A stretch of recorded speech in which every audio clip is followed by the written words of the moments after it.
রাত ৩টে নাগাদ খিদে পেয়েছিল, তাই রান্নাঘরে ডিম সিদ্ধ করতে গিয়েছিল। হঠাৎ দুলতে শুরু করে চারিদিক অন্ধকার। তারপর প্রায় ১৫ মিনিট অজ্ঞান অবস্থায় মেঝেতেই পড়েছিল। রবিবার অভিনেত্রীর সঙ্গে ঘটে এই ঘটনাটি তার নিজের বাড়িতেই।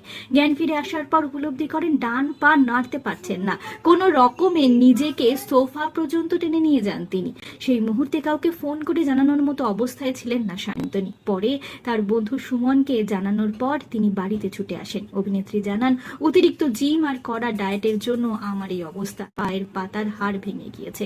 তিনটি ছবির কাজ রয়েছে সায়ন্তনীর হাতে। তিনি জানান, ছবির প্রয়োজনে ইদানিং শরীর চর্চায় মন দিয়েছিলেন, ডায়েট মেনে চলছিলেন, আর তাতেই ঘটেছে বিপত্তি। জানিয়েছেন, কি করব, আমাদের পেশার প্রয়োজন অনুসারে চেহারার বদল আনতেই হয়। তিঙ্গির পর ফেব্রুয়ারি পর্যন্ত প্রায় ৪ মাস হাতে কোনো কাজ ছিল না। গত মার্চ থেকে ফের কাজ শুরু করেন। ছবির শুটিং শুরু হবে জুলাইয়ের শেষ অথবা আগস্টের শুরুর দিকে। পায়ের এই অবস্থা, তিনি পা তুলতে পারছেন না। দুশ্চিন্তায় রয়েছে।